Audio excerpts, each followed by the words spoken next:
y'all know who it is. Y'all know it's your girl, Ash. Y'all know who this is, man. It's y'all favorite girl from where? The 504, baby. But anywho, welcome to another episode of Black Girl Interrupted podcast. Let me say this to everybody that tuned in last night. I just want to say I love y'all so much. Like, y'all just don't even know. Like, last night's episode, man, after last night's episode, I said, "You know what? I know I have to do this once a month." Because I had some of the most beautiful conversations last night after the show. And I just I'm really realizing what my gift is. Like I've come to the realization that I know what I'm supposed to do. And I am supposed to use this big mouth for something. I'm supposed to use that to encourage somebody. I'm supposed to use this big mouth to empower somebody. Like that's what I'm supposed to do. So everybody that I just want to say this, everybody that tuned in last night, I just want to say I love y'all. I appreciate y'all. I'm getting tongue tied, and y'all know I ain't never for a loss of words. But last night, I don't know if it was needed for you, but I know it was needed for me. Being able to encourage somebody, being able to empower somebody, being able to uplift someone was a beautiful thing for me. I really feel like this is my purpose. I know it is. I feel that's what it is. And this is what God has designed me to do. So I'm going to keep honing my craft. I'm going to keep trying to perfect my craft so I can get better because, again, I want to go higher. I want to elevate higher than where I'm already at. Um, I'm in a good space mentally. Like, I'm good. Like, man, I got some great people around me. Like y'all just don't even understand. I have some of the best people around me, the best people that want to see me win. Like I'm loving where I'm at right now. So again, thank y'all for tuning in with me last night. I just somebody needed that. And I felt like God put that on my heart to encourage somebody, to let somebody know that no matter what you do, no matter where you are, you're still a winner. And the only way to keep being a winner is you have to separate yourself from the losers. So start hanging with winners because you keep hanging with losers, you're never going to win. Because, baby, here to tell you. Oh, thank you, Nat. She says, do your thing, boo. Keep up the great work. I appreciate it. And I love you so much. I can't wait to see you. You need to let me know when we going to link. We need to go meet in the city. I mean, well, I don't know. It's a little hot right now, so but we got to figure out when we gonna link or something. I gotta come to Atlanta, something. I don't know. But we gotta do something. We gotta link up. I miss you so much. Like, girl, we used to have so much fun in our Comcast days. Girl. But anyway, but again, y'all, welcome to another episode of Black Girl Interrupted. Tonight, as promised, I told y'all I want to touch on cosmetic surgery and the body dysmorphia of black women.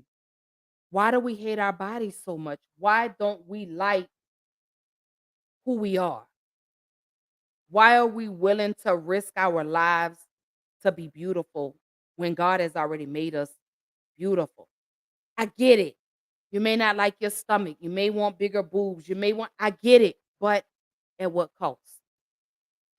So, y'all already know how I start my episodes.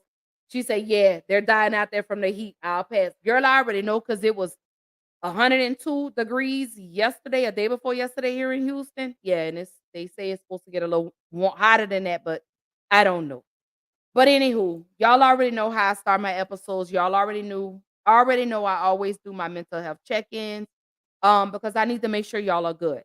I need to make sure you're mentally good, you're physically good, you're spiritually good, you're emotionally good. So you already know, y'all. I always start with a some type of video that's encouraging, empowering, uplifting.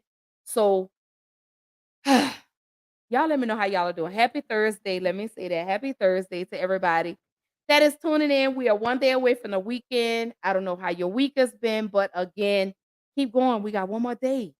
And then we get to rest, relax. I don't know. Some people work on the weekends, but I don't know. But y'all already know I always do my mental health check-ins. I always drop some type of video that's encouraging, empowering, and uplifting. So here we go. And then we're going to jump into tonight's conversation.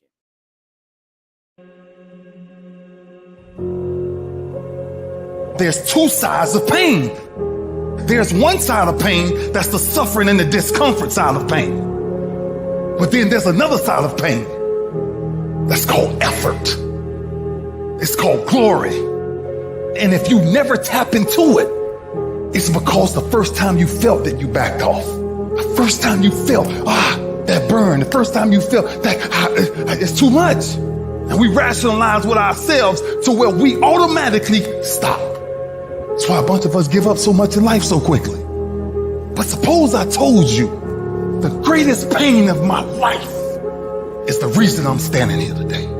See, sometimes we think the pain is what controls us. It's actually our subconscious mind that if we ever tapped into that, that's what dictates most of our lives. And literally what I've learned in these moments is that I have to stop listening to myself and I have to start talking to myself. I'm like, Rich, you're great. I'm like, look in the mirror, like, you can do this. Rich, you can handle this. Rich, this is not a big deal. Rich, this is gonna pass.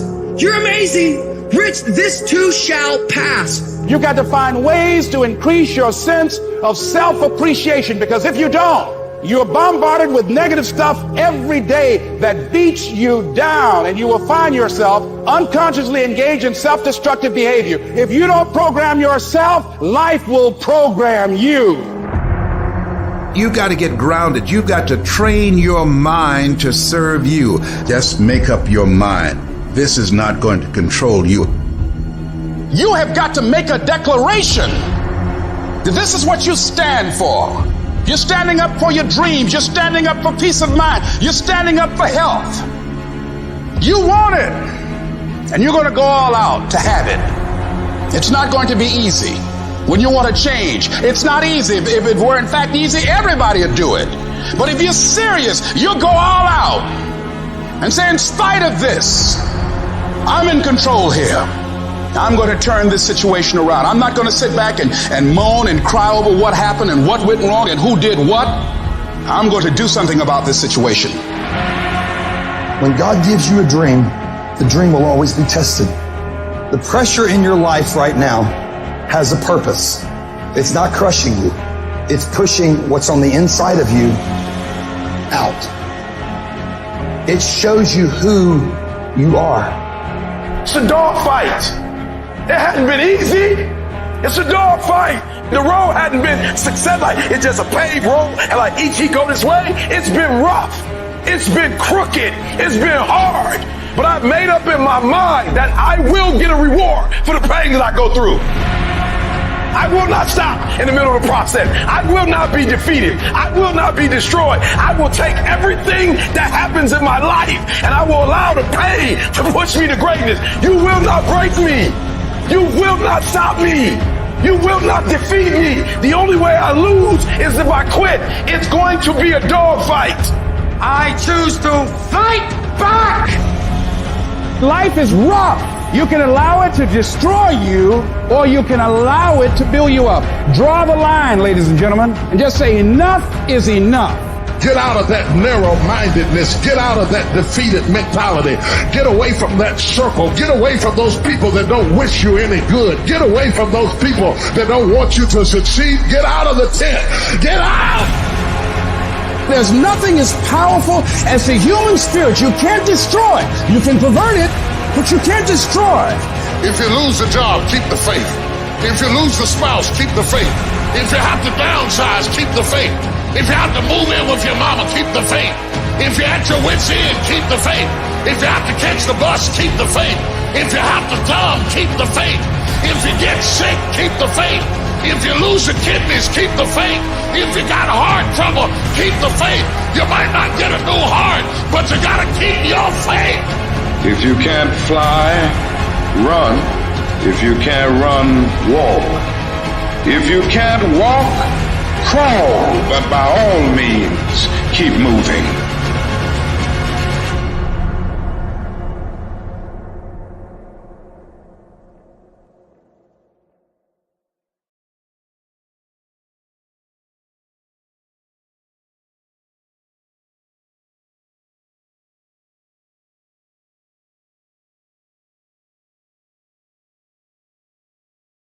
Man, man, man.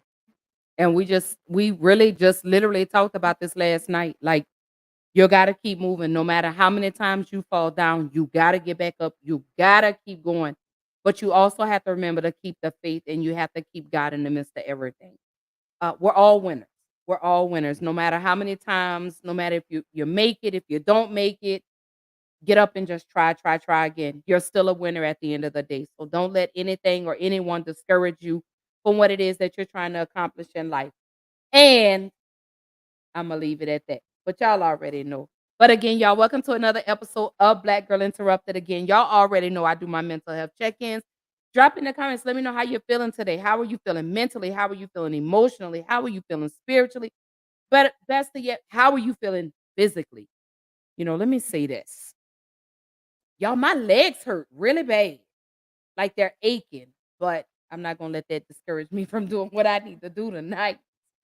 But anyhow, but anyway, but again, I love y'all so much. Again, thank y'all for tuning in to another episode. Tisha says, I'm going all out. Hey, my baby, I love you. I love you, baby. There you go, baby. All right. So again, y'all, welcome to another episode of Black Girl Interrupted.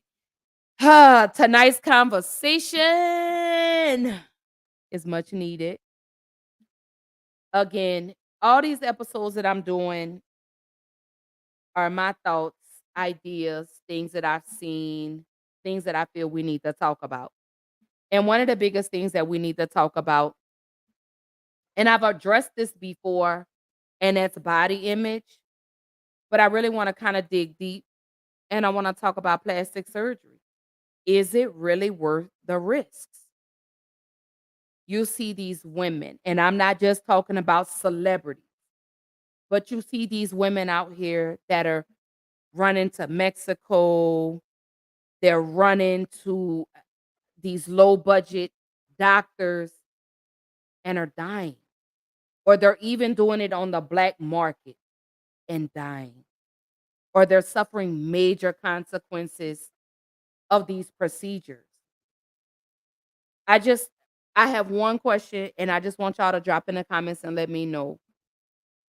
Who do you think is the cause for the increase in cosmetic surgery procedures? That's actually one of the questions, but I really want to know. What do you think? Do you think it's men? Do you think it's social media? Do you think it's your girlfriends? What do you think? What do you really believe is the cause of the increase or let me say this, the fluctuation of cosmetic surgery procedures? Hey sissy, she says she's undefeated. Hey my baby, I love you.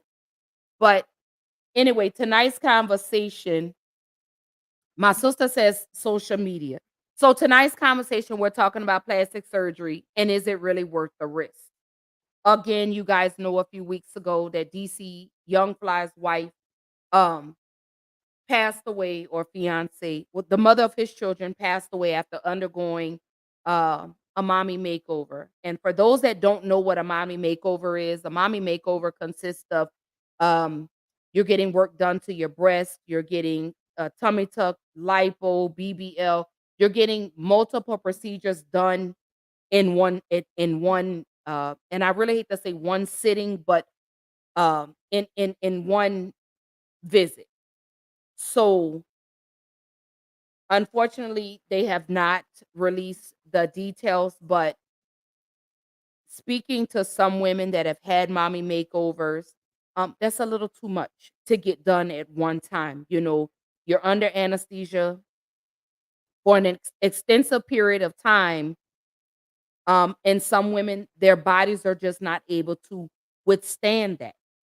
You have these women that are running over to Miami. They're getting their surgery done on Monday, and on Wednesday, they're on a flight home.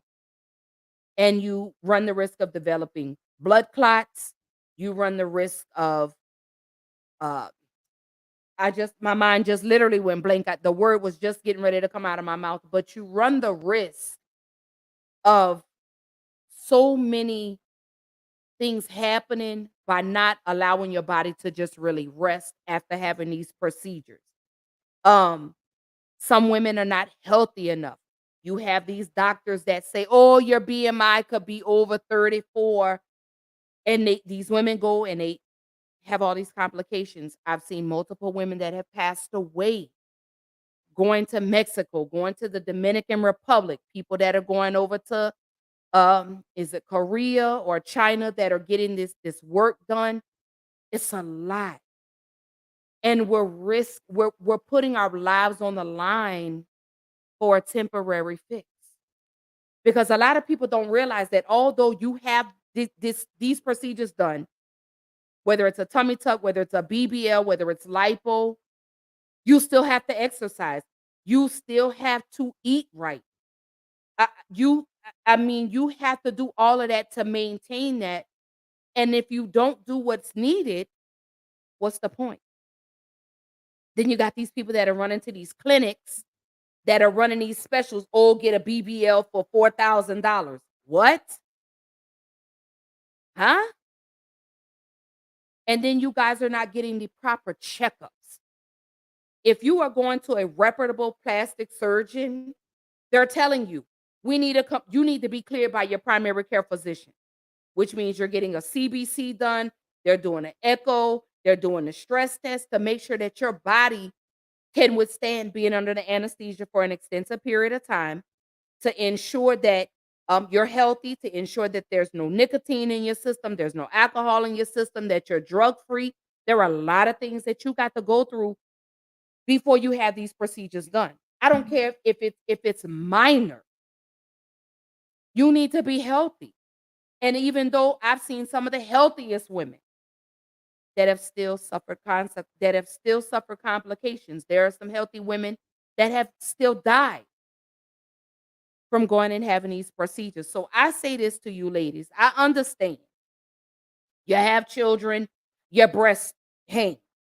You have children, your stomach never goes back flat the way it was before you had the children. I get it. I understand. But let me say this to y'all, because I have wanted to get lipo. I don't like my stomach. You know, I said I wanted to get me some little tits. You know, maybe get me a C cup or something. But then I'm like, God created me this way. I carried 3 babies in my body. Well, really 4, 5. I'm so sorry. I've carried 5 children in my body, 3 of which I've given birth to. So I have a mommy body. Okay, my body is not gonna go back like I wanted it to do. I had 3 C-sections. That right there alone, I could have died from that. Bringing life into a world, I could have lost my life. And I'm cool with it now. It is what it is, baby. Y'all gonna get, let me tell you something. Whatever summertime body I got right now, baby, that's what y'all gonna get. And no, I'm not saying that because I can't pay for it, but I just don't want to run the risk. Number 1, I have lupus. Number 2, I'm a type 2 diabetic. So I'm a high risk. No matter if it's a minor procedure. I had a hysterectomy. I could have died from my hysterectomy.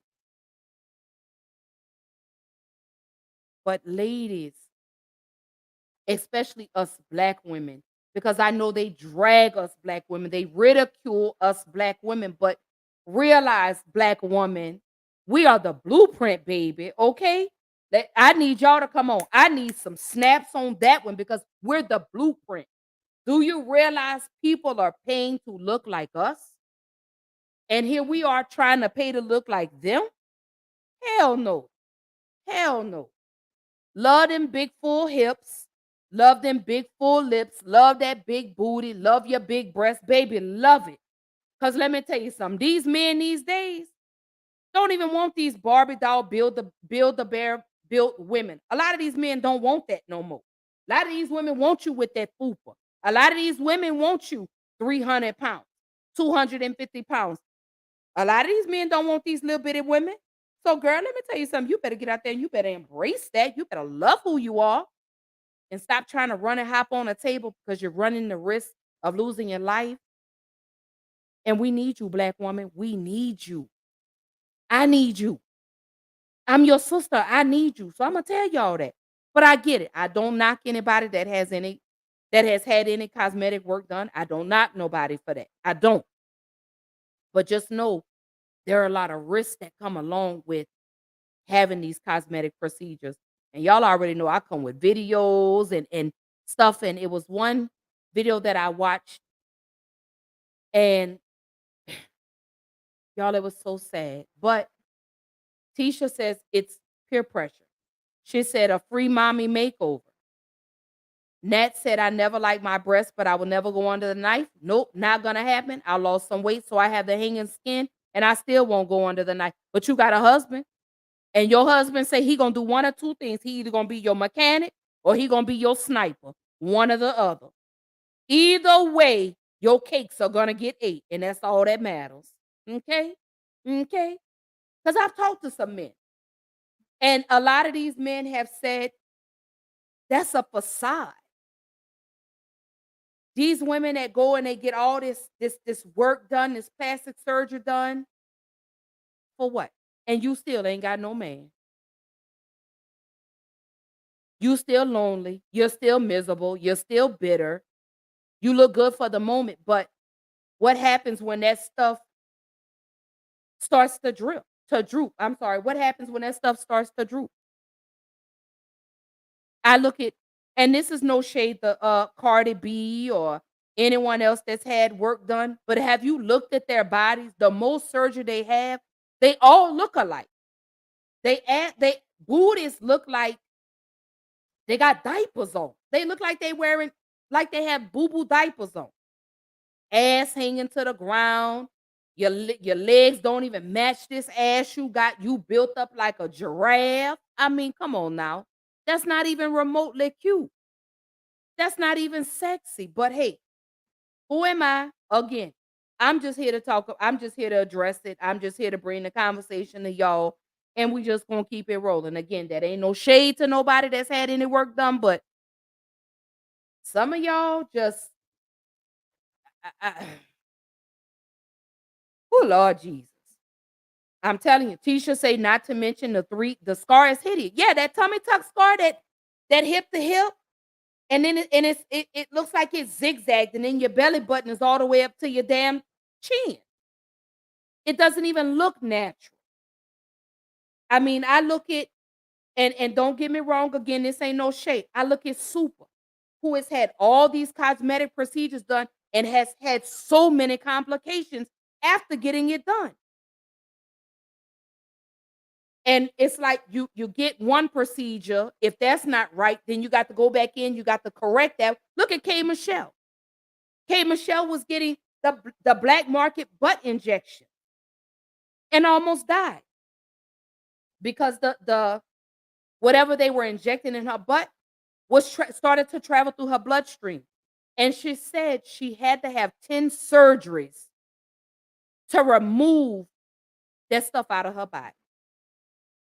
So again, y'all are running to these facilities, these low budget facilities. Y'all are running to Mexico. Y'all are going to the Dominican Republic, to Colombia, whose healthcare is poor. You don't know who the hell is doing your surgery, and y'all are coming back. Some of y'all are dying on the table. Some of y'all aren't even making it back. But again, we got to start loving ourselves, lady. We have to stop allowing social media, what we see on TV, dictate how we're supposed to look. Because if God wanted you to be 36, 24, 36, God would have built you that way. He would have made you that way. Here you are, you're going in and you're messing up God's creation. I get it, y'all. Again, this ain't no shade.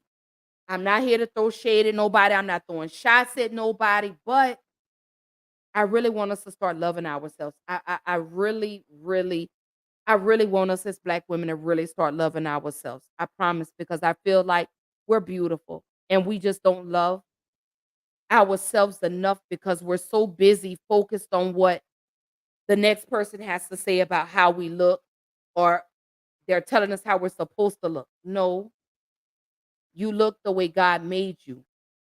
God created you that way. So if you're gonna be mad at anybody, go talk to God. Go ask God. But yeah, Tisha, I had 3. Yep, Tisha had 3 C-sections. She say, "Do your titties hang low? Do they wobble on the floor?" Girl, they don't even. Girl, let me tell you something. I don't even think. I don't even. They don't even go to my belly button, girl. They don't even. They don't even drop to my belly button. Tisha say looking like anteaters, and they do. Like you're not evenly proportioned. You're getting these BBLs, and you feel like it's not big enough, so you go and you get 2 or 3 more, and then before you know it, your ass is this damn wide, and your legs are this big, your waist is this big. You look crazy, but y'all think that that's sexy. But again, what do you do when that stuff drops? What do you do when you don't have the money to go get that fixed? What do you do? So anyway, again, I'm not throwing shade at nobody, but I just really wanted to bring this to the forefront, like I said, because we're seeing more Black women that are running to these other countries trying to get these BBLs. They're getting these mommy makeovers, they're getting these breast implants, they're getting breast lifts. Like I really wanted to bring that to the forefront. Tisha says, and the guys say they have dry vaginas. Oh my Lord, y'all. Somebody go take her phone now. I think so. Now I don't know. I don't know. I don't know, sis. I don't know, baby. But I ain't never heard that, but I don't know. But I do want to show y'all this. I want to give y'all this one video where this lady shares her story. Hold tight and we're going to jump back into the conversation. New tonight at 6, medical tourism is a worldwide multi-billion-dollar business and growing, but it can be a risky proposition because of lax standards and oversight to address medical malpractice. Now, we tried to find statistics on how many of these surgeries led to infections, disfigurement, even death. But those numbers, they're not tracked. Now, you can save money, but you could also be rolling the dice with your life. One Columbus woman found that out the hard way, and she's sharing her story to warn others. But some of the images you're about to see are graphic, and you may find them disturbing. I just can't believe that you could do something like this to somebody and then not even show no type of remorse. For the past 10 months, Periel Wallace has been living her own personal nightmare. A trip to the Dominican Republic for liposuction and breast augmentation not only left her disfigured. And when they unbandaged me, I just screamed. I just started screaming. Like, I couldn't believe what I was seeing. Like, it literally looked like a child took a scalpel and just cut me up. It nearly left her dead.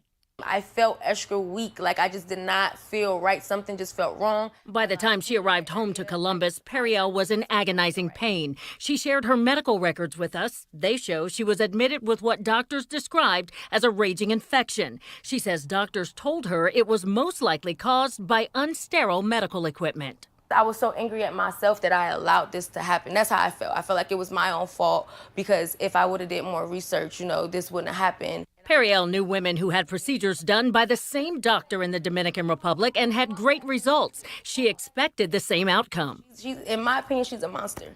That's how I look at it, because not once has she even just acknowledged me to say I messed up. And here we have to provide that, which... Dr. Vivek Shah is a board-certified plastic surgeon here in Central Ohio. He says what happened to Periel is heartbreaking, but sadly, he says it's more prevalent than you might think. So I have had 5 people that I've taken care of, and we routinely get phone calls, I would say at least 1 or 2 a month, of somebody that has gone somewhere else outside the country and had a major problem. Dr. Shah agrees that traveling abroad for medical procedures can save you money, but the risk is much greater. Doctors outside the U.S. don't have the same regulations and safety protocols to adhere to. There's no state medical board to hold them accountable, and there's no legal recourse for patients when something goes wrong. I think instinctively people trust doctors, to a certain level at least. So when they see a low price and a doctor that will do it, there's trust that there's no way they're going to hurt me. But Periel did get hurt. How could you butcher my body that way and then not take any accountability? We tried to get an answer to that very question. My name is Yolanda Harris, and I work for a television station, a CBS affiliate in Columbus, Ohio. The woman who answered identified herself as the doctor's coordinator. She confirmed Periel Wallace was a former patient, but refused to answer any questions about her procedures or what went wrong. According to the Centers for Disease Control and Prevention, the Dominican Republic may be the most dangerous place to travel abroad for cosmetic surgery. Researchers discovered higher rates of post-surgery infections, complications, even death among patients who traveled there. It's so easy to forget that plastic surgery is real surgery, that you can have serious complications, you can die from it, and money is important, but it can never be more important. Dr. Shaw does not recommend going out of the country for surgery. In fact, he advises against it. He agreed to meet with Periel to examine the physical damage and devise a plan for correction. All right, let's take a look. Just kind of keep the gown off to the side. Just kind of relax your shoulders for me. But the emotional damage concerned him just as much. You know, when I talked to her today, I saw such profound sadness. And it broke my heart because I could tell that she was just in this place of being mad at herself for making that decision. I pretty much lost my mind for a while, so I ended up in a psychiatric hospital. Periel says she is not the same person she was 10 months ago, but she is a survivor. And I decided that I wanted to fight for myself because I deserved that. I deserve to live. I deserve to be happy. Now, the main takeaway that we want you to get from this story is to do your research. If you're looking to travel abroad for any medical procedure to save money, talk to a plastic surgeon locally first. Know the risks and know what to look for in a surgeon. The cost savings is not worth your life. Now, we have a link to the CDC's website with advice on medical tourism and a few other links. You can find them.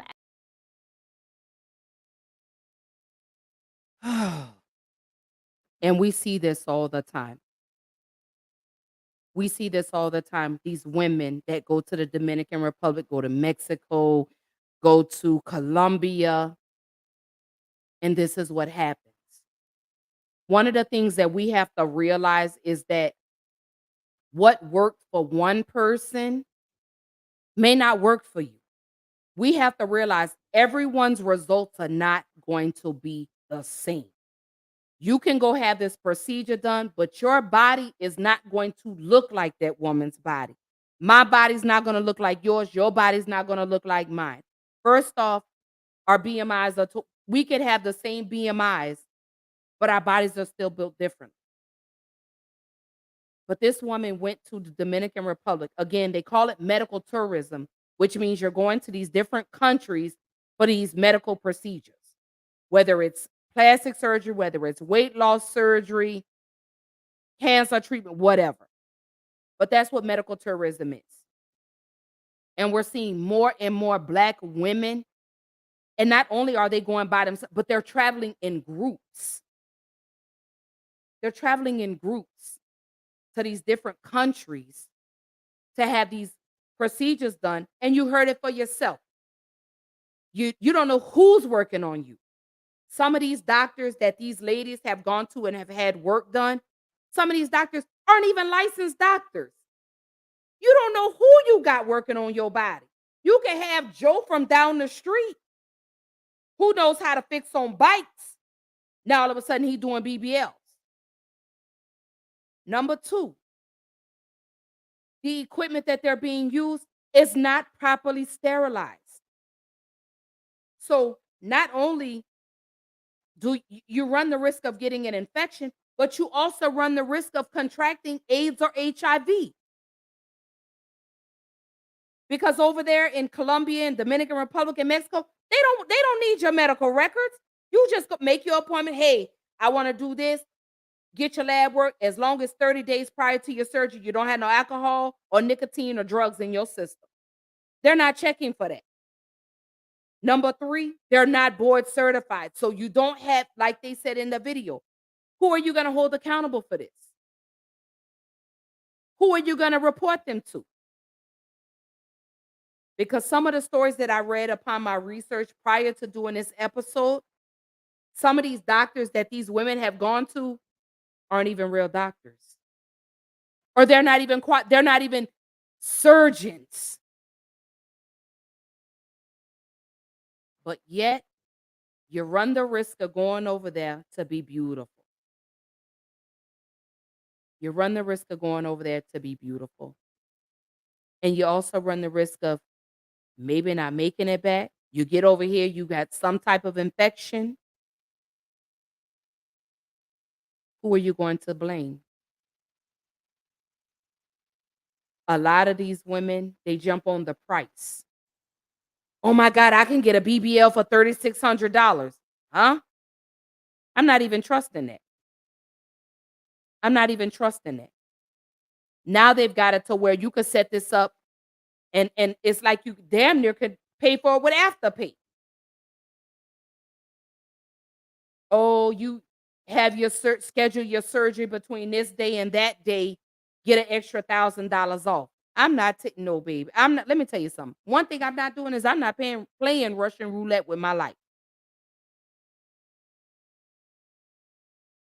Do I want to have do I want to have lipo? Absolutely, I do. I would love to get some of this fat sucked out of my stomach. I would love it, but my man says no. He says he likes that. So guess what? That fupa is gonna stay. My man like it. Or let me correct my soon-to-be husband likes it. Let me correct that. I'm so sorry. I don't know if he watching or not, but let me correct myself. My soon-to-be husband, my fiance loves it. He loves everything about me. He tells me all the time how beautiful I am. But it's not so much your man, but you have to believe that you're beautiful. You have to believe that. Tisha says, "Wow, I know." And looking at the pictures, that's so disheartening. The way that woman was sliced up like a ham, and no pun intended. I'm not trying to be funny, but that's how it looked. It looked like someone just went and chopped her body up and stitched up and sent her home. But that's what we do. So I want to move into the next thing: Black women and body dysmorphia.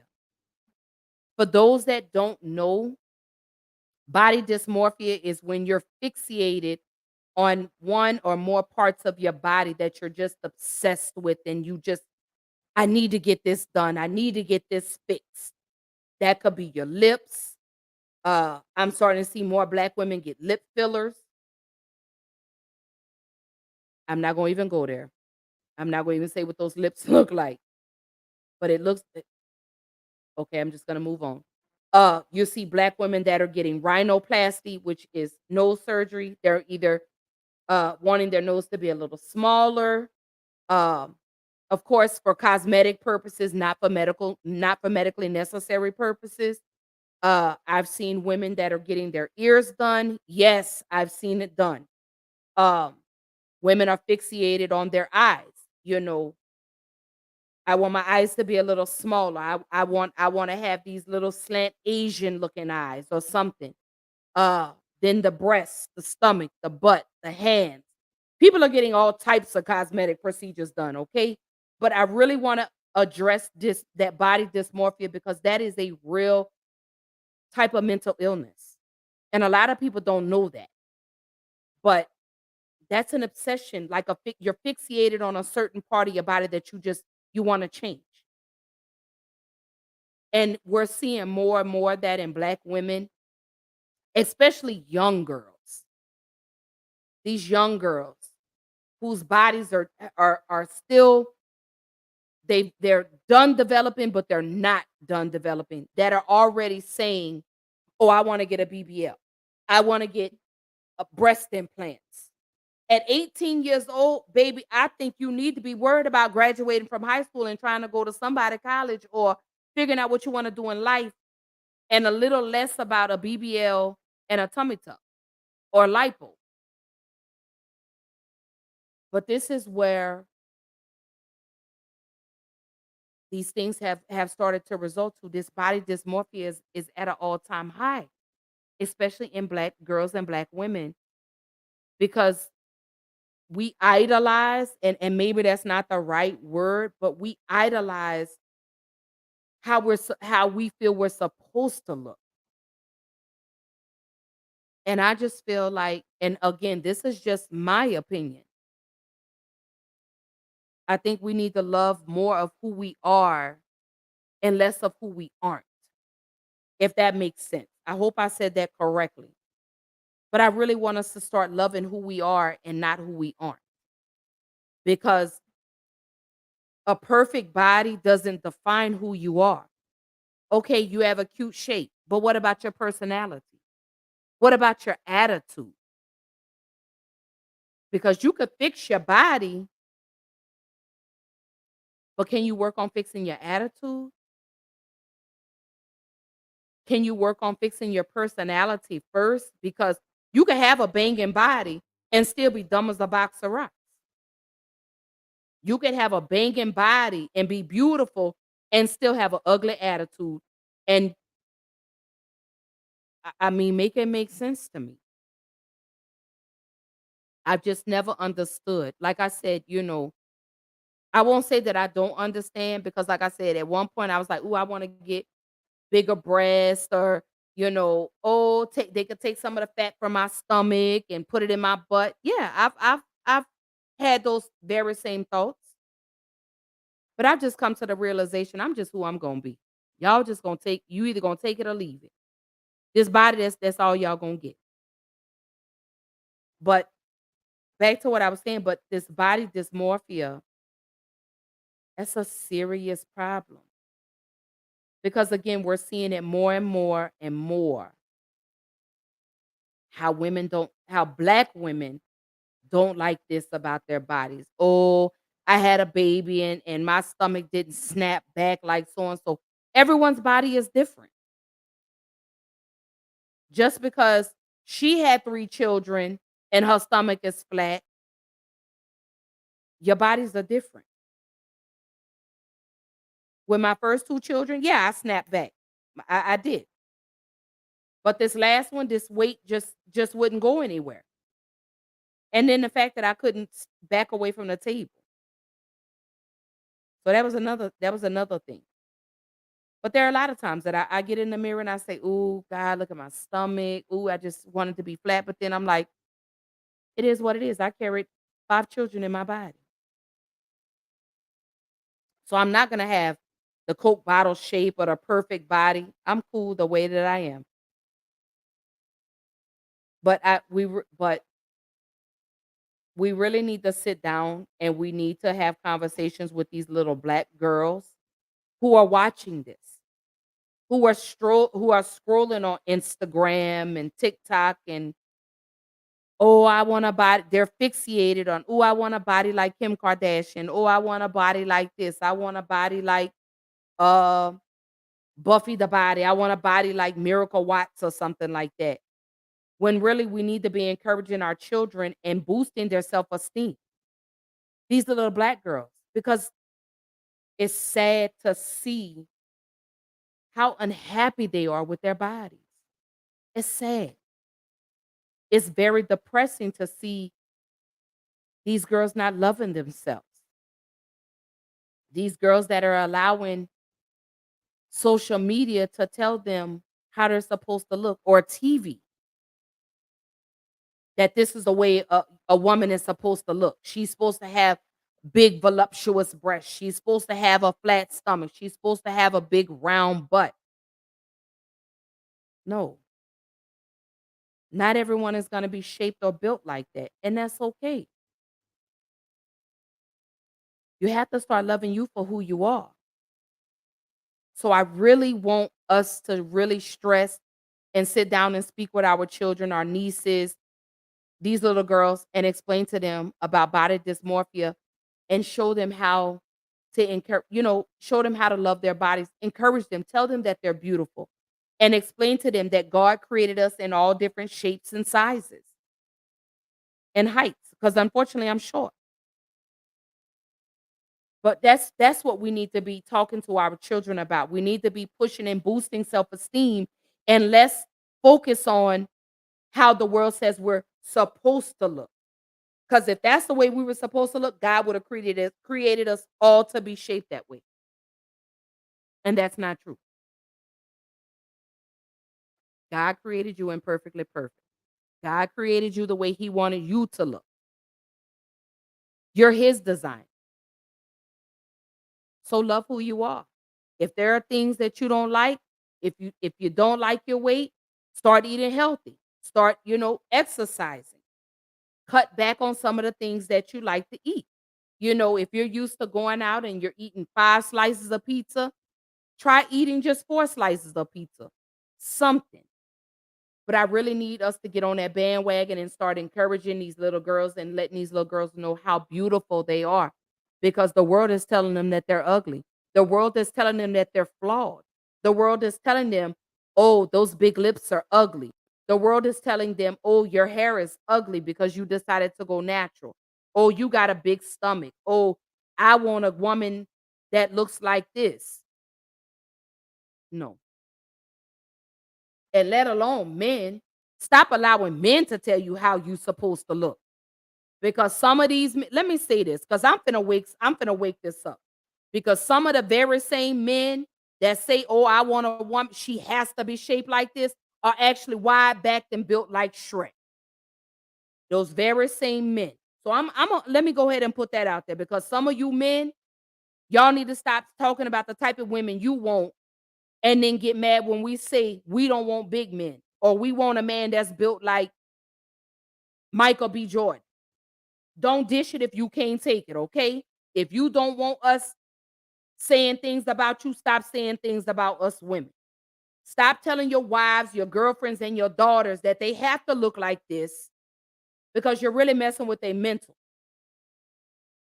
And that's really uncalled for. Again, some of you men are out here telling these women, oh, you need to look like this, oh, you need to look like that, when your whole damn stomach drops below your damn knees. But you got the audacity to open your mouth and talk about a black woman and her body, and you ain't shaped right. So stop it. Okay? Let me just go ahead and put that out there, because some of y'all be afraid to tell these men that. I don't have a problem with telling nobody that. But that's what you men need to stop doing, because y'all are really tearing down a woman's self-esteem. And black women, our self-esteem has already been drugged through the mud. Stop contributing to what society is doing to black women. Stop doing it, men. Okay? And before y'all jump on your soapbox, yes, I know white men do it, but I'm talking to black women and black men tonight. Okay? Thank you. Because I don't want nobody jumping in. Well, Ashley, but when white men I'm addressing black women and black men tonight. Okay? Just because I'm pro-black doesn't mean I'm anti-white. But I'm talking to my sisters, because we're seeing an influx of black women running and getting these cosmetic procedures done, and they're dying. I'm not saying it's not happening with other races, but it's more black women. It's more black women. It's the increase is ridiculous, y'all. We're seeing more and more black women who are losing their lives. They're going again to these other countries. They're going to Mexico, Dominican Republic. They're going to Colombia. They're having this weight loss surgery. They're having tummy tucks. They're having BBLs. They're having lipo. And they're going to doctors that aren't really even truly doctors, or they're not even board certified. You don't know who's working on you. So I really want us to let's work on that. Let's work on changing the statistics when it comes to body dysmorphia, because again, that's a real live mental illness. It really, really, really, really, truly is. So to you ladies, I love you. I think you're perfect just the way you are. I understand you may have a few things you want to nip and tuck, but please make sure you do your research. Please, please, please make sure you know what you're doing, who you're doing it, who you're going to. Make sure you dot your I's and you cross your T's. That's all I want to say to you women. So I did find another video, and it really goes into my next question, is the impact of social media. how much of an impact does social media have on Black women in plastic surgery? Here we go. Gen Zers are feeling the pressure to keep up with body trends perpetuated by celebs and social media. I'm Dante Ramos, and this is MTV News Need to Know. Earlier this year, the American Academy of Facial Plastic and Reconstructive Surgery found out that in 2022, 75% of plastic surgeons saw a spike in clients under 30. Doctors say that as life moved largely online during the pandemic, people became unhappy with the way their faces appeared on their computer cameras and decided to get some tweaks. They refer to this movement as the Zoom boom. For Gen Zers, social media is another force in pushing body trends, particularly on TikTok, where young women make up the vast majority of users. And now body checks have taken off on the app, where users zero in on the thinness of a particular body part. A student-led high school publication called The Bird Feed did a deep dive into body checks and found out that, as of 2022, the hashtag jawline check on TikTok has 264.9 million views. But what's even more alarming is that hashtag small waist has received 532.6 million views, and hashtag side profile has received 818.9 million views. The app's algorithm feeds body check content to teenagers' For You pages, causing users to put unrealistic expectations on themselves. It's not just TikTok, though. Last year, internal Instagram data showed that the app was harmful to teen girls' mental and physical health, directly making them feel worse about their bodies. And secretiveness around beauty standards has toxic effects. Just last year, after a slew of starlets became unaccountably thinner, reports came in that many folks in Hollywood were taking the diabetes drug Ozempic, which causes rapid weight loss. Very few celebrities have admitted to using it and instead nod to new diets and workout routines, which are also damaging. The extreme weight loss trend plus the 90s aesthetic coming back into style have made way for the countless thinnest back headlines. Buccal fat removal was the most headlined surgery of 2022 in Hollywood and beyond. This shift also ushered in the end of the BBL era. This surgery popularized when curvier figures were in style. Influencer Problematic Fame spreads awareness of how social media impacts beauty standards. They told MTV News the idea that different types of bodies can fall in and out of style throughout the course of a few years is horrifying. Bodies are meant to be taken care of, loved, and nurtured, not molded to fit whatever standard happens to be trending that day. Experts warn that Ozempic and buccal removal come with serious consequences. Top facial surgeon Theda Contis warns that Ozempic can accelerate the effects of aging on your face, and she warned that buccal fat surgery isn't reversible and can have opposite effects of what you want when you get older. Some influencers say that being open about their beauty journeys is the key to debunking unattainable standards, and have decided to share their cosmetic enhancements with their followers. Lindsay Kite, a leading expert in the study of body image, told MTV News that honesty is key. It's not through the beauty brand that you're partnering with. It's not through the vitamins, the gummies, the flat tummy tea, the cleanse. It is often through cosmetic procedures that these idealized looks are achieved and maintained. That's where it's a social responsibility issue, where celebrities and influencers need to be aware of who they're influencing, who is watching, and oftentimes a good chunk of that audience is young, impressionable girls and women who are looking to see what it takes in order to be valued, to be respected, to be confident, and to be worthy of love. Recently, some celebrity women have expressed regrets and/or warnings about cosmetic procedures. Bella Hadid told Vogue that she had a nose job at age 14, which she regrets. Last year, Cardi B got her butt injections removed and warned fans not to get them because of their serious complications they can cause. And last week, Blac Chyna documented getting her butt shots removed, along with some other surgical removals. But there are also plenty of celebs like Chrissy Teigen, Dolly Parton, and Kaylee Cuoco who love their work. Listen, I'm like anyone else. I want to look good, I want to be fashionable, I have insecurities, and I think that people have the right to make choices about their bodies. But the problem here is that the body trends are moving at the speed of light. If our decision-making tries to keep up with social media and our self-worth is dictated by an app that favors toxic content, we could really hurt ourselves. We are not the body police, but know that just like any kind of jeans you wear, body trends come and go. But if you do go under the knife, do your research and make sure you are doing it for yourself. I'm Dante Ramos, and that's what you need to know.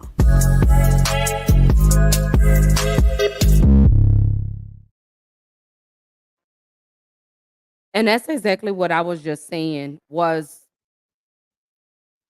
you see all these women that go and have this work done only to find out that that's not the trend anymore. And I stated that earlier. A lot of these men now, they want natural women. Like Kendrick Lamar said, I want a woman with some stretch marks. They want to be able to see all of that. That craze of, oh, you need to be 34, 26, 30, whatever. That shit, it's starting to fizzle out now. But I want to, like I say, I posed the question and I asked, are men or social media the cause for the increase in cosmetic surgery procedures? What do you think? Me and my personal opinion, men contribute, but I really feel like social media has a lot to do with it. But now you're seeing these celebrities going and they're getting this work undone. They're getting it reversed. My sister, Black China, which I love dearly, and I think she looks beautiful since she's gotten the fillers taken out of her face, the fillers taken out of her lips, the butt injections taken. I think she looks gorgeous, and I love her to death. So if you're watching, sis, I love you. I miss you, sissy. Let me know when you come down to the city so we can go hang out.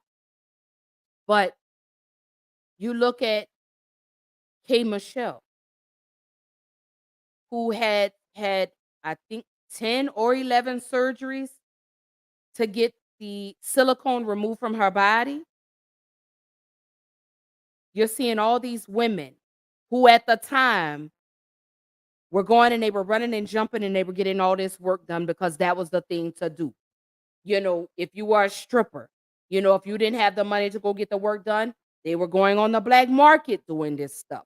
They were getting these illegal butt injections.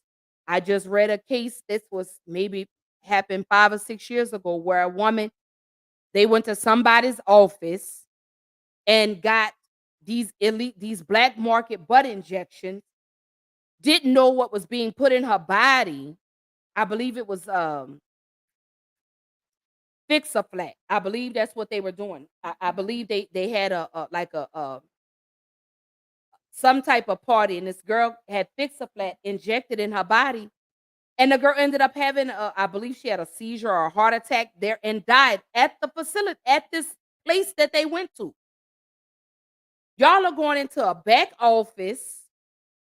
You don't know who the hell y'all are meeting, getting these butt injections, these lip injections, these Botox. You don't know what people are putting in your body. So again, I really feel when it comes to who do I think is the cause for the increase in cosmetic surgery procedure? Social media. You just heard it for yourself. You just saw it for yourself. The statistics. They're showing, what was it? The hashtag, the jawline. What was it? The hashtag, the profile. That's what's causing these women, because again, these women's self-esteem or these girls' self-esteem is already low. So they're looking at these other women who are saying, oh, all you got to do is work out, do this, when in actuality, they've had a cosmetic procedure. I was on Instagram today scrolling, and I can't recall the young lady's name. Ari Fletcher, I think is no, not Ari Fletcher. I don't know. I think that's her name. But anyhow, she's had this cosmetic work done, then turned around and puts out a workout tape video. Someone said, how you gonna put out a workout video? And just a few years ago, you tweeted talking about cosmetic procedures, go get it done, or something like, don't let people tell you plastic surgery or something. But now you have this exercise video, and we know that's not how you got your body. We know you went under the knife. You've had cosmetic procedures done. And y'all are feeding this to these impressionable young women or women, period, who are already feeling some type of way about their bodies. And they're running again to go get this work done for the low and are dying. Or they're suffering major complications. I just read a young lady went to Okay, here we go. I was reading a story the other day. A young lady went to Mexico, and I believe she had 2 children and went and had a BBL and something else done. She comes back, everything is good. And then I want to say, and I could be wrong, y'all. I could be wrong on this, on how I'm telling the story, but I believe she had only been back maybe a week or 2, and she started to experience complications. I believe she started running a fever and something else. Come to find out, this young lady had contracted, uh, y'all, meningitis. I can't remember the type of meningitis, but she contracted. Uh, oh God, what is it called? She contracted a particular type of meningitis, um, due to them using unsterilized equipment on her, and this woman passed away. Young girl, young, beautiful. And the husband went with her, although he wasn't, for her having the surgery, but he went anyway as to support. And I want to say about a week or 2 after she had it was when she started to experience the complications. I believe it was a couple of weeks after. But she it wasn't bacterial meningitis. It was another type of meningitis um from them using dirty equipment on her. And this young lady passed away. And if I'm not mistaken, I believe she spent $10,000. I could be wrong. But I'll go back and I'll find the story and I'll post it. But I really feel like social media is the cause for the increase in cosmetic procedures because again, you're looking at a facade. You're looking at these women who are selling you a product that they never even use. I see the flat tummy tees. I see the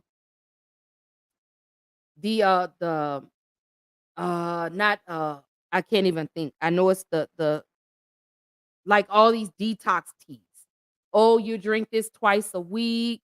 Oh, you do this, you'll lose this. When really in actuality, these women have actually had cosmetic procedures done. But they're selling you, the young and impressionable, and they're taking your money and they're lying to you, saying, oh, we use this, we've done that. But you also left out the part that you went and had a cosmetic procedure done. You left out the fact that you had lipo. But then too, you do have women that are actually out here putting in the work. There's a lady that I follow on Instagram.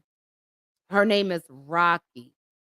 And she's a little buff for my liking, but she actually exercises. Like she works out. She's not trying to push a brand down your throat, but she's got a very nice body. But I think again, she's a little too buff for me. She's almost built like a bodybuilder. But she has workout tapes videos where she shows you she does her workout, what she eats, what she drinks. And I don't see her out here promoting this flat tummy tea or these detox teas or if you take this is gonna work for you. But I think the biggest issue is that women are looking for an overnight result. When really in actuality, you got to put in the work. Like you actually have to get up, you have to exercise, you have to eat right. I'm not saying you still can't have your ice cream or cookies, but only in moderation. You have to, you got to put in the work because no flat tummy tea or no body slimming tea or whatever the other teas are, or these pills or these detoxes are not going to give you the bodies you want if you don't put in the work. So in other words, you got to get up and you got to exercise. You got to be mindful of the things that you eat. I'm learning that the hard way. Another issue is the Ozempic and the Mounjaro. Those medications are for people that are type 2 diabetics. I think it's sad that y'all are taking medication away from the women. Let me not just say the women, for the people that really truly need these medications. Now, I'm on Mounjaro. They actually just switched me from Rybelsus to Mounjaro. And I'm a type 2 diabetic. But it's getting real difficult to get the medication that I need because some of you people are out here buying this medication to lose weight.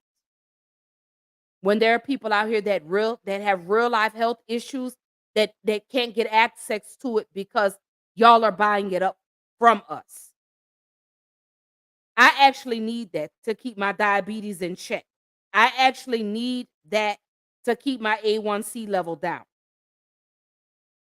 If I lose weight, I lose weight. If I gain weight, I gain weight. But you're taking it away for the people that it is medically necessary for. I may not even have said that correctly, but that's what y'all are doing. And that's not fair to us. That's not fair to me and the countless other women or men that are suffering from type 2 diabetes, all because y'all are out here looking for a quick fix to lose weight instead of just getting up, cut back on portion control. Instead of having portion control and getting up and exercising, y'all are putting us at risk for your gain. So absolutely, I do believe social media is the cause for the increase in cosmetic surgery procedures. Again, men do play a part in it because men, y'all do tell women, oh, babe, you need to lose a little weight, or you'd be cute if you did this, or you'd be cute if you look like that. Why can't she just be cute? Because I hear that when they talk about big, beautiful women. Oh, you're cute for a big girl. Why can't she just be cute? Or I hear them say, oh, you're cute for a dark-skinned girl. Why can't she just be cute? But do I believe social media is I absolutely wholeheartedly do. Again, I'm not saying men don't contribute to that, but I think social media plays a real big part in that as well. I really honestly do. So, again, ladies, I really want y'all to start learning to love yourselves. Your body's not going it's not going to look like her body. It's just not going to happen. So I want to roll into the risks of cosmetic procedures. We've seen a few. We've seen what happens to women that get these cosmetic procedures. And I'm not saying it happens to all women, but let's look at Kanye West's mother. She had heart issues. And I believe it was 2 doctors denied her to do her cosmetic surgery procedures until she found that one doctor who did, and she ended up passing away. Again, it is imperative that you do your research. Research. First off, you need to make sure you're dealing with a board-certified plastic surgeon. Get their credentials. Let me tell y'all something. If you can find out that man is cheating on you, then you need to take the time out to dig up on your doctor that you want to do your plastic surgery. I'm talking about even down to what their damn blood type is. But the risk of these cosmetic procedures is infections, blood clots. The fact that you could be running into a doctor that does your procedure and butchers up your body. We saw that with the young lady in the very first video. We heard what the doctor said. He's against medical tourism. Again, for those that don't know, the medical tourism is you're going to these other countries for these medically done procedures. You got to do your research. I'm going to play this last video as we round up and bring this conversation to a close, because I want to jump into my last thoughts about this. And again, I don't want this episode to run long like it did last night. But last night was amazing. Like we had a beautiful conversation. But here it is, where a woman shares her story on the shocking effects of black market cosmetic procedures. My name is April, and I'm 47 years old. I was teased about having a flat butt, and I kind of started my mental quest for a larger butt. At 38, a woman who wasn't a doctor said that she did butt injections. A week later, I found myself laying on her daughter's bed, having the silicone injected into my body. I didn't do any research on the silicone that was injected in my body, nor did I do any research on this woman. A year later, after the injections, my butt started to get hard. It started being discolored, and then it started itching, and then extremely painful. The second year, I went to numerous doctors to have the silicone removed, but they would have had to remove my butt cheeks, and nobody wanted to do that. By the fourth year, I was in excruciating pain. I went to the hospital. One of the nurses put some cream on my butt cheeks. Ended up eating a hole through my right butt cheek. And 2 months later, I ended up contracting a staph infection. I was rushed to the hospital. They gave me 24 hours to live, put me in an induced coma, and they put me on a medication that would help to increase my blood pressure. That medication caused gangrene to my extremities. Once I came out of the coma, I could see that my hands and my feet were necrotic. I knew that I was going to have to lose my hands and my feet. And I was just devastated. My hands and my feet, they would never come back. That's over for me. But at least I can use this to help share with someone else so that they would never have to experience anything like this, especially in the name of a butt.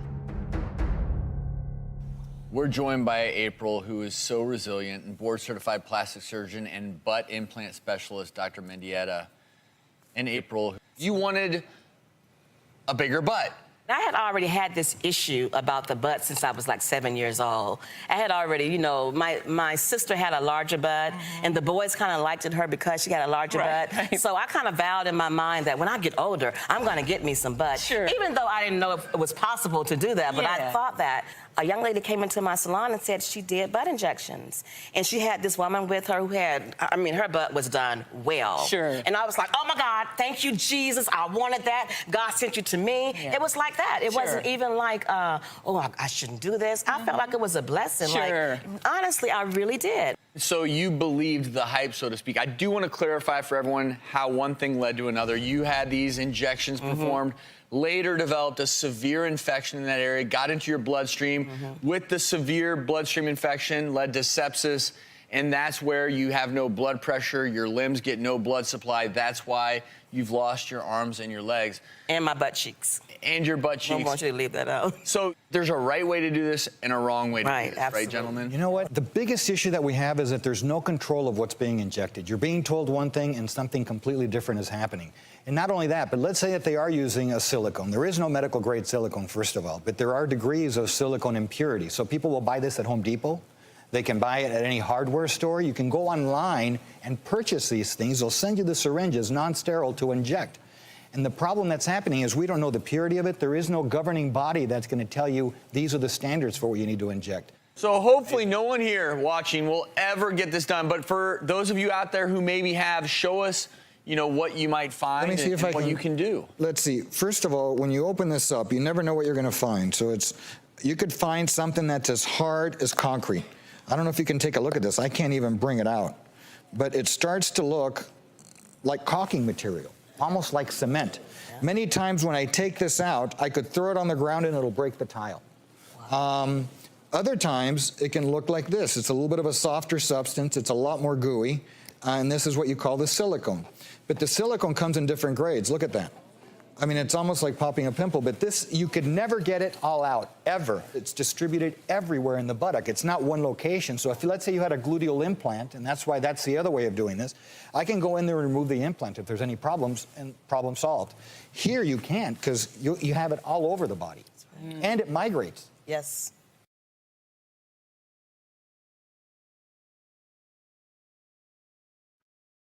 When I tell you, ladies, this is what I mean when I say that's the risk.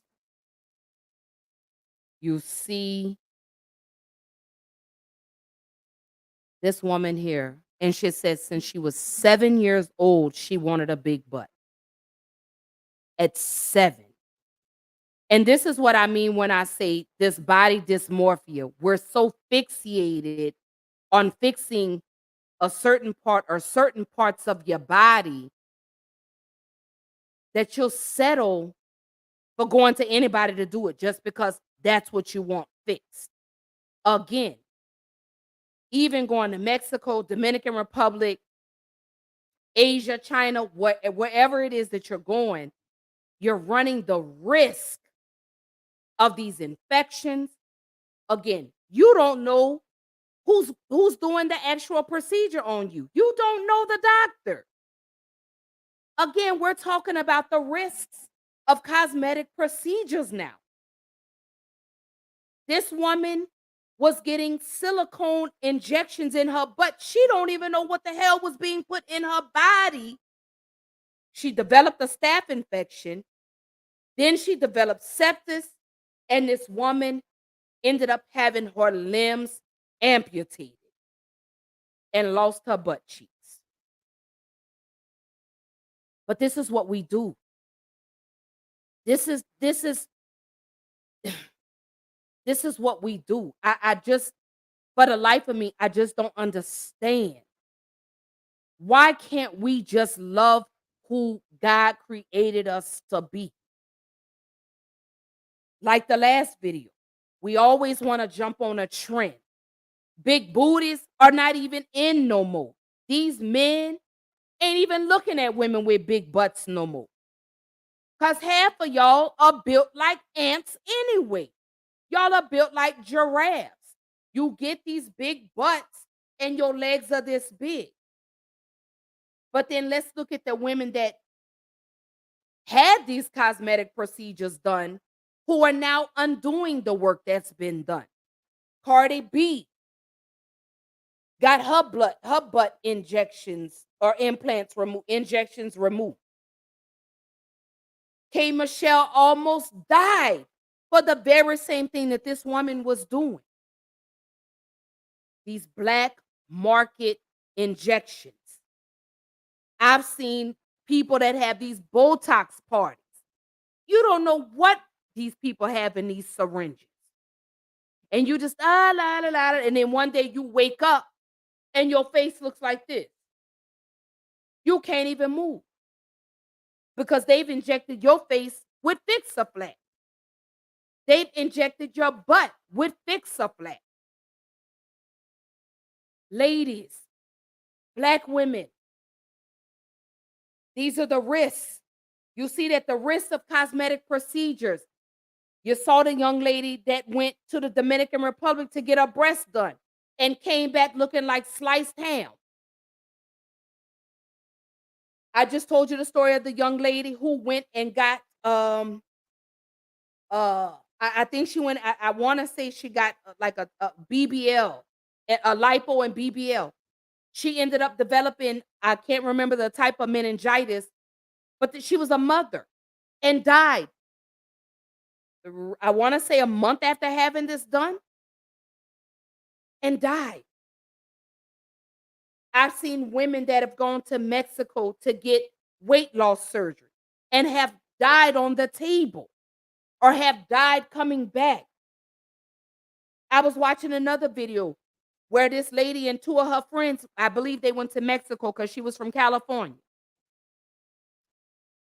went and got BBLs. And this woman died when she got back.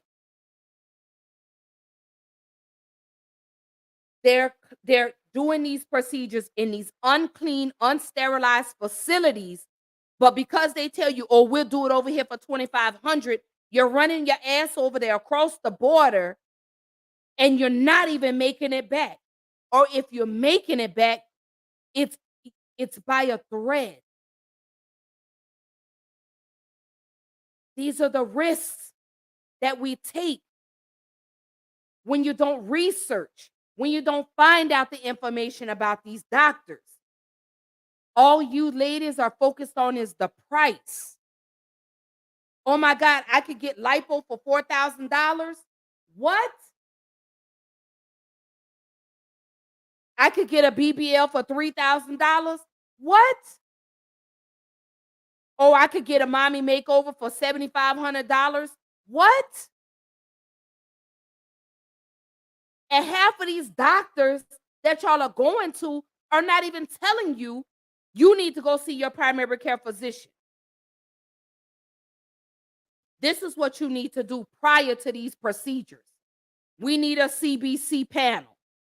We need an echo test. We need a stress test. And we need, in 30 days, we need to make sure that you have no cigarettes, no nicotine, no alcohol, no drugs in your system. 30 days prior to this procedure. Oh no, your BMI could be, no. If you do your research, by any board certified specialist plastic surgeon will tell you your BMI, and y'all correct me if I'm wrong, but I believe your BMI has to be under 32 or 34. I'm going to check with y'all on that. Tisha, my sister, is laughing at you. Jules says, hey, sissy. She says, you have to learn what God gave you. Love the skin you're in. Absolutely. Jules says, exactly. And it's insane because, sis, I showed a video. Okay. Coco says it's a 34. But you have these doctors that are saying, oh, your BMI could be anything. We'll do a BMI up to 40. What? Are y'all not paying attention to the risks of these cosmetic procedures? I just showed you the video of the young lady who was so desperate to get a booty. She lost her arms and her legs and her butt. Did you not see the video at the very beginning that I played? The woman went to the Dominican Republic to get her breast done, and guess what? They chopped her up. So now she's got to go to a whole nother doctor to fix what a doctor messed up. But that's the risk of these cosmetic procedures. You could, and let me say this. It don't even have to be a cosmetic procedure for something to happen to you. When I went and had my hysterectomy, I could have died on the table. When I had my C-section with my children, I could have died on the table because that's a real live actual surgery. But you ladies are not focused on your health. You're focused on, I need my body to look like this. I need to have a big butt. I need to have big breasts. I need to have a flat stomach. So you mean to tell me you're willing to risk having your belly button up under your damn chin? Because that's what a tummy tuck is. What they're doing is they're cutting slabs. It looks like a slab of ribs. They're cutting off your stomach. They're repositioning your belly, but like they're redoing your whole stomach. Your whole body's being redone. But y'all are running the risk for that. You could go in for a regular surgery and something happened to you. Look at Kanye West's mother. She went to 2 or 3 doctors until she found one that was willing to do her plastic surgery, despite doctors saying, we are not medically clearing you for these types of procedures. My last question, as I bring this conversation to a close, why are Black women so obsessed with these cosmetic procedures? I get it, ladies. I get it. You had babies and your body didn't go back to the way it was prior to you having. I get it. But y'all are going to the extreme now. Y'all are trying to get all these procedures done at one time, and your body's not even ready. You're not even healthy to withstand this. And Jules says, and some doctors don't like going behind doctors that has fucked up these procedures. Exactly. So now you didn't spend $3,000 to come back looking like a honey baked ham. You didn't spend $4,500 and now you over here fighting for your life because you wanted to go the cheap route. Because this doctor over here told you your tummy tuck is $12,000. But you wanted to go over here to Dr. X, who told you, oh, we could do your tummy tuck for $3,500. Oh, and if you book your surgery in between these dates, we'll give you an extra $500 off. So you paying $2,000 to come back and look like a honey baked sliced ham. Again, this is no shade to anybody that has had any cosmetic procedures done. This is no shade to anybody that's thinking about having cosmetic procedures done. But I really need you ladies to do your research. I really need you ladies to really, really, really sit down and, like I say, if you can investigate and find out your baby daddy or your husband is cheating on you, you need to do the same with these doctors before you go stretch yourself out on their stage. And I'm not saying that to be funny. I'm really saying that in a serious manner. But the question is, I just want to know, why are Black women so obsessed with these cosmetic procedures? I'm seeing Black women, they're getting fillers put in their lips. I'm seeing Black women getting their noses done.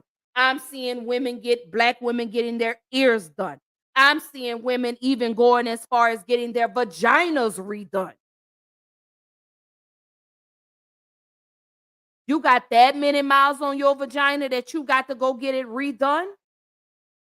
And again, y'all, I'm not saying this to crack jokes.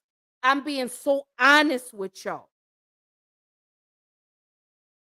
Because the time and effort you put in to figure out if your man is cheating on you, that's the same energy you need to put in to these doctors that you want to do these procedures. Sometimes you're going to have to spend a little extra money to get the results that you want. But you also have to understand, you have to exercise, you have to eat right to maintain this.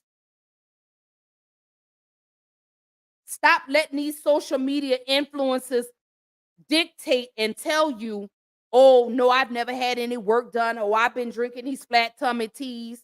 No, you haven't. Your ass was up there at your behind was up there at Dr. Miami. We know, we saw you. You don't remember when you went live from the doctor's office? But I really believe that Black women, and this again is just my opinion, I think the reason Black women are so obsessed with cosmetic procedures is because we've been told we're ugly, that we're not beautiful. That's just my opinion, and I could be wrong. But I feel in my whole heart, because we've been told that. Especially if you're a darker skinned woman.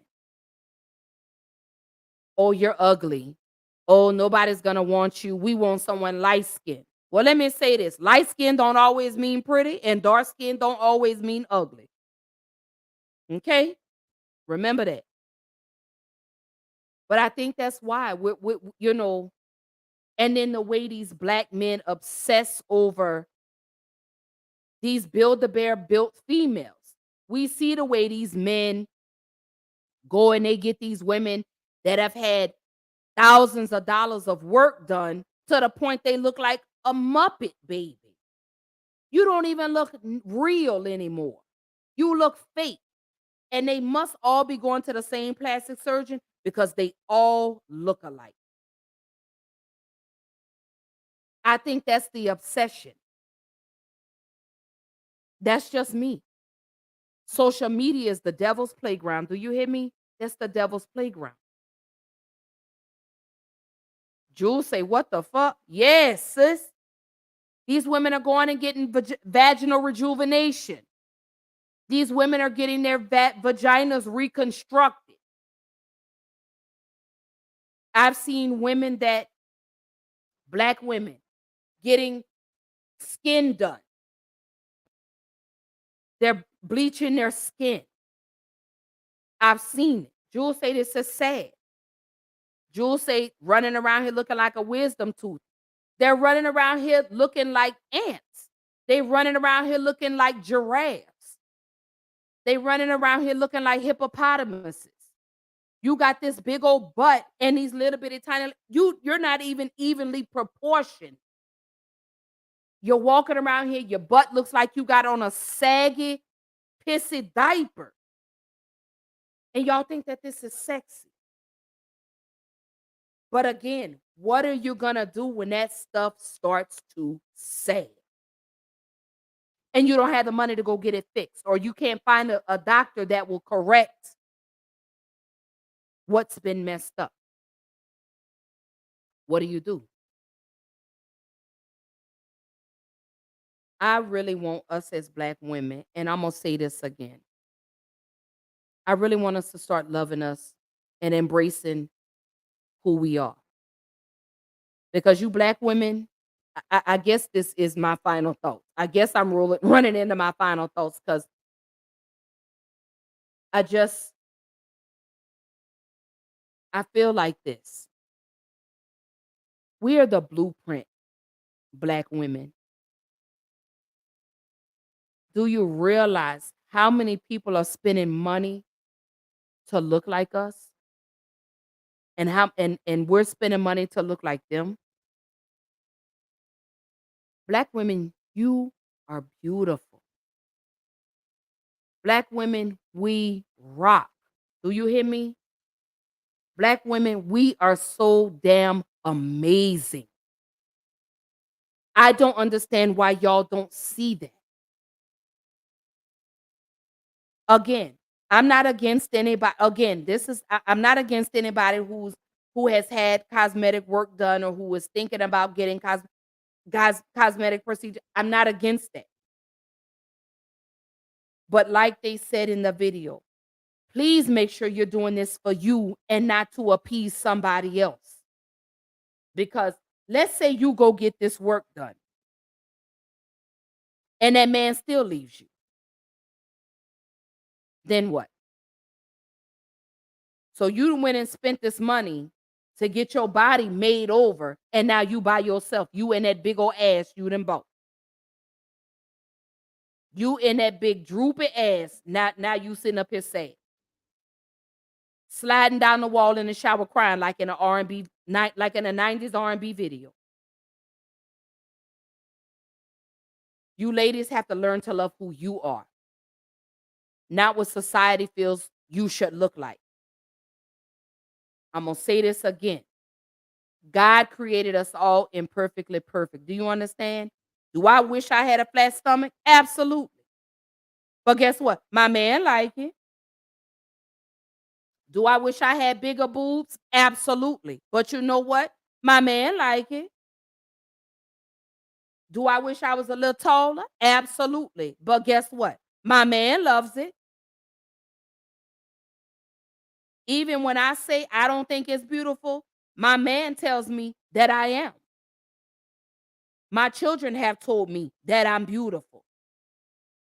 The people in my circle have told me that I'm beautiful. So guess what? If I got all these people telling me that I'm beautiful, then hell, I must really goddamn be beautiful. But I need you to start telling that to yourselves, ladies. I need you to go and stand in that mirror and embrace every flaw that you have, because that's how God made you. Yes, I'm going into my sermon. I am. Because body dysmorphia is real. Low self-esteem and body image is real. And it's starting at 7 years old. You saw the lady in the video, and she said she was 7 years old. She was obsessed with having a butt because her sister had a butt. This is where it's starting, because this is what social media is putting out here for our children. So our children are believing this. I look at my daughter, y'all. My daughter is 13 years old. Okay? Let me go ahead and let me share my story with y'all. My daughter is 13 years old, okay? My daughter is very well developed. My daughter hates her body. You want to know what my daughter told me? My daughter told me, "Mommy, why can't I look like a regular 12 or 13-year-old child?" That's what my daughter told me. And my baby's only 13 years old. Do you realize how much that hurt me for my daughter? My 13-year-old child, who shouldn't be worried about her body, told me she wishes she looked like a normal 12 or 13-year-old child. Me and my daughter were the same size in clothes, so go figure. And she's 13. And this is the way she feels about her body. So it's the stuff they put out in the media. It's the stuff they put out in the public. It's the narrative that they've created for us Black women to say, "Oh, Black women are we're supposed to all be shaped like this. Oh, well, this Black woman, she's got a big butt and big voluptuous breasts. That's how they feel we should all be built." No, that's not the truth. You're built the way God made you. God created you to be built that way. If God wanted you to have a big butt, God would have gave you a big butt. If God wanted you to have big breasts, God would have given you big breasts. If he wanted you to be tall, he would have made you tall. If he wanted you light skin, if he wanted you dark skin, if he wanted you caramel, God would have made you that way. I need you ladies to start loving who you are. I need you to start embracing that beautiful Black skin that you have. I need you to embrace that little booty you got. Because damn it, let me tell you this, little booties matter. I need you to start embracing that little A cup or that little B cup breast you have. Them get sucked on too. I need you to embrace that stomach. God damn it, let me tell you something. Men like meat, not bones. I don't care if you built like a Duncan Hines cake or if you built like a Little Debbie snack cake. Them get ate too.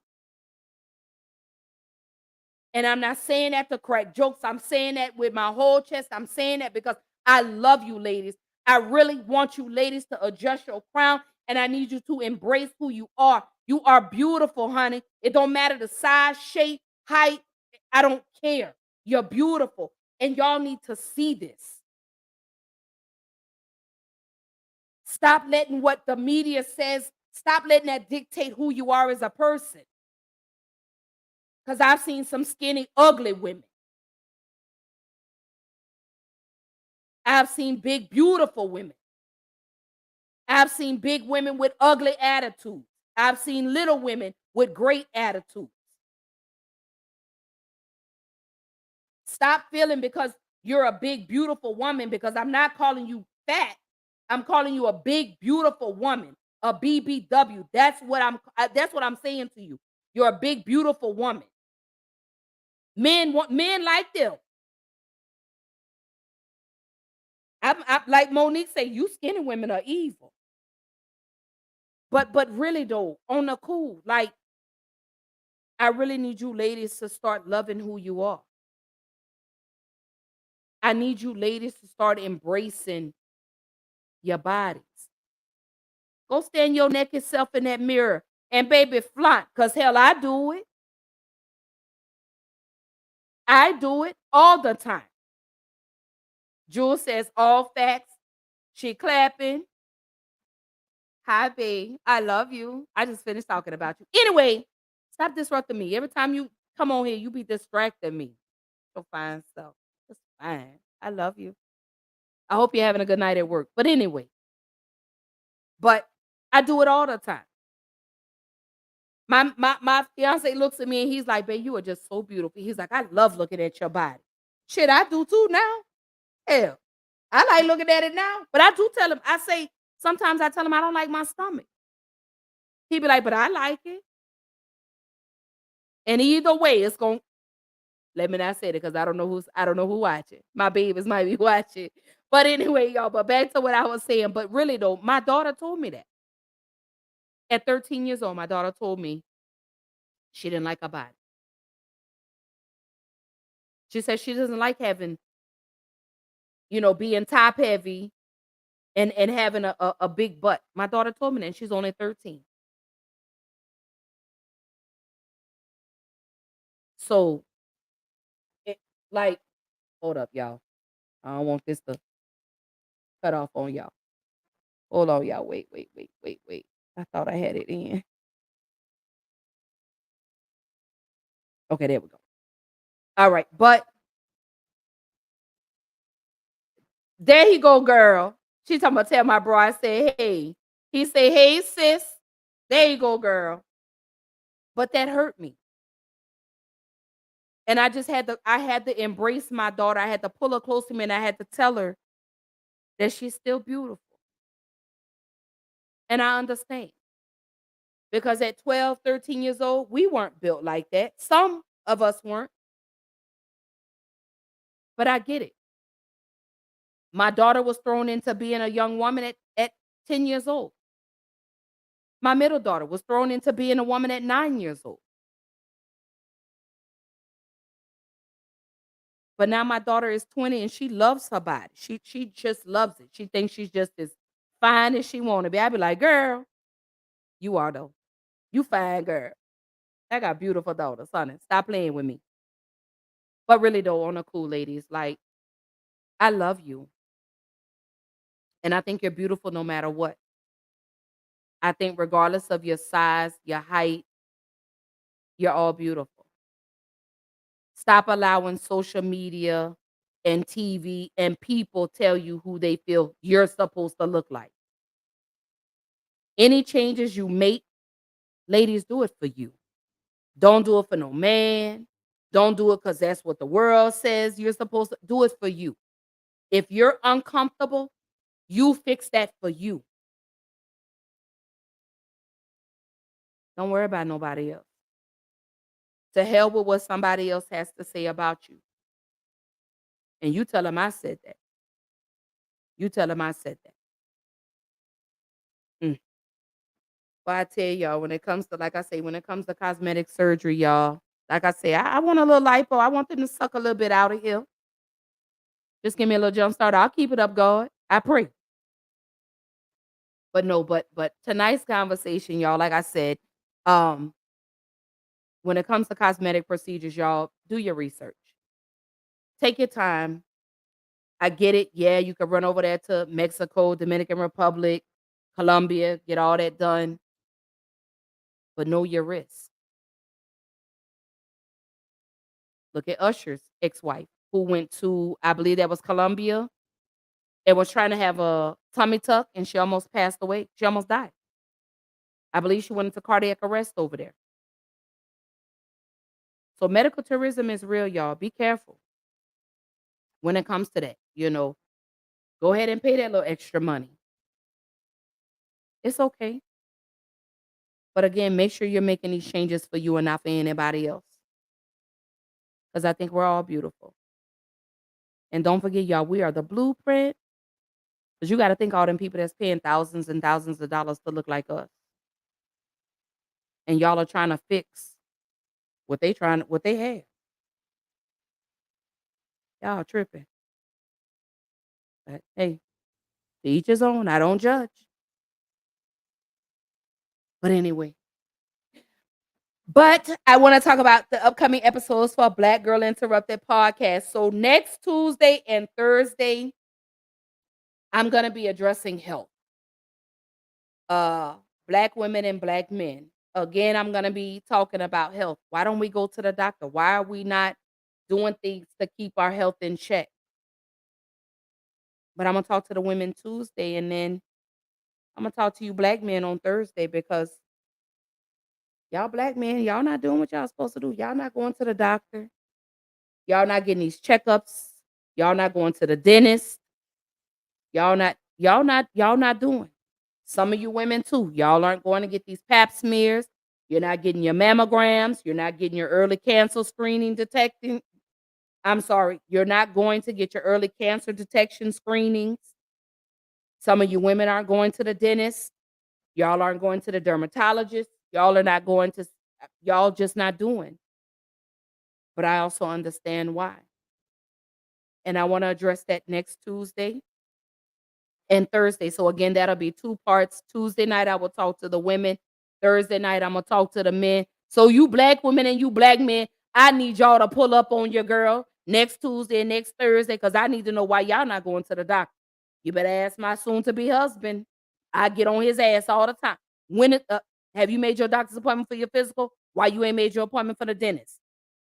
I get on him about that because he's a diabetic just like me. He's been overweight. He's lost a lot of weight. But I need to make sure you healthy, baby, because I'm trying to grow old with you. Okay? Trying to grow old with you, honey. I love you. But I want us to be able to live, have a nice longevity. Because we're not seeing that. We're not seeing that. We're seeing these men and these women at young ages having heart attacks. They're having strokes. So we need to talk about that. We need to address that. I need to know, what can we do to help get you to the doctor? Is there any resources? Do you need help trying to sign up for Medicaid? What do we need to do? Because I really need us black women and black men to really start taking care of ourselves, because we're doing a very piss poor job of that. And again, we're dropping like flies, and we're getting younger and younger as it goes by. So next Tuesday and next Thursday, we're going to be talking about health. Black health in the y'all know what I'm trying to say. Health in the black community. Tuesday night, I'm addressing women. Thursday night, I'm talking to you men. Also want to say, last night was a great show. I love how y'all show up for me. I do. Let me just say this real quick as I bring this to a close. I really love how y'all show up for me. I'm definitely giving y'all a round of applause for pulling up on your girl, showing me love, the way y'all support me, the way y'all clap for me, the way y'all just encourage me. I just can't even say it enough. But I love y'all. I really do. And I say that from my whole heart. I say that with my whole chest out. But I love y'all. I love the way y'all love me. I love the way y'all pour into me. Like I said, I love the way y'all pull up on your girl and show me some love. I love that. And it's appreciated. I promise you. This means so much to me. But again, for anybody that wants to be a guest on Black Girl Interrupted, if there's a conversation that you want me to have, there's the email. Send your girl an email, blackgirlinterrupted1@gmail.com. Let me know if it's a topic you want me to bring to the table. Let me know if it's a conversation that we need to have. Let me know if you even want to be a guest, if it's something you want to talk about. Let me know. Shoot your girl an email. Let me know, and we could make it happen. Like I said, I'm trying to pull and bring more guests onto the show. Like I said, I'm really trying to step it up a notch with Black Girl Interrupted podcast. Trying to make it happen, baby. I'm trying to shake some tables. I'm trying to push some envelopes. But again, next week, I will be talking about health in the Black community, and I will again be addressing Black women on Tuesday and Black men on Thursday. So thank you, Artagas, for that topic. And I'm bringing it to fruition just for you, sir. So God bless you on that. And on that note, again, I want to say I love you guys. Again, happy Thursday. I hope you guys take care of yourself mentally, physically, emotionally. I do. If there's anything that I could do, if you need me to show up, pull up, you need me to pray with you, whatever it is, let me know. I'm there. Like I said, I'm not doing this for anything in return. I'm doing this because this is exactly what God has called me to do. This is my purpose. So on that note, I love you guys. Good night. Have a beautiful, beautiful weekend, and I will see y'all Tuesday night, same time, 8:30 Central Time, 9:30 Eastern Time, 6:30 Pacific Time, 7:30 Arizona time. Y'all know I said it right, and I said Pacific time, not specific. You know, y'all be killing me with with this here, but I love you more, sis. Don't forget to you can anyway. If anyone missed last night's episode, let me say this real quick, and then I'm gone. If anyone missed last night's episode, I think last night's episode was so freaking dope. Again, I'm gonna continue to do that once a month. But you can always go on YouTube, catch the replays. If you're not a video type person, you can always catch the replays on all the streaming platforms. Again, to let y'all know, it is official. I am actually now Black Girl Interrupted is now streaming in Africa, y'all. So I'm getting up there. I'm getting up there. Soon I will be on your TV screens, and then soon I'll be doing conferences, baby. That's what Black Girl that's the level I'm trying to achieve. That's all. That's the level I'm trying to achieve is I just want to be a household name. I want to build a brand. I want to leave a legacy for my children. Again, y'all stay tuned for my interview that will come out in August July's issue of Women Who Podcast. Once it's published, I will post a link for y'all to go read my interview that I did with Women Who Podcast magazine. I also have another interview coming up for another podcast in August. That will actually be a live interview. I will actually send y'all the link so y'all can actually tune in. Show your girls some love, some support. Like, man, I would really appreciate it. But Jewel is laughing at me. She says, I'm about to watch now, sis. She says, yay. And there's my sis Coco. Y'all show my sis Coco some love. Me and her have we have 2 beautiful shows that we are actually working on. She is actually in the process of working on a nonprofit organization in remembrance of her daughter Contisha. So stay tuned for that. We are actually working on some beautiful things in the background. Thank you, sissy, and I love you. And there's Jewel. She says, let's go, sis. Congratulations. And Coco says, show out. Baby, let me tell you something. If y'all didn't see the show last night, I'm going to tell you exactly what I said. These last 5.5 months of 2023 belong to me. It's personal. This mine. And I'm not letting anybody take that from me because I've worked too hard. I've taken too many L's. Okay? And now it's time for y'all to see my W's. I'm telling you. I'm telling you. I'm telling you. I'm telling you. I'm telling you. Coco Jewel said she's giving you your roses, but yes, so she is, like I said, Coco, y'all show my sister some love. Again, she is working on a nonprofit organization.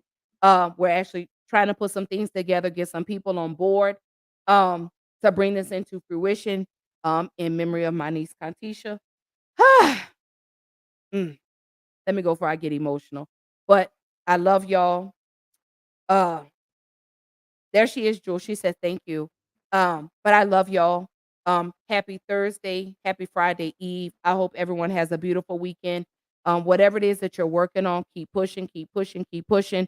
You are almost at the finish line, and just know that your race will never look like mine, but just know that we will all get to the finish line when God says that it is our time. So I love y'all. God bless y'all. I'll see y'all Tuesday night. Bye.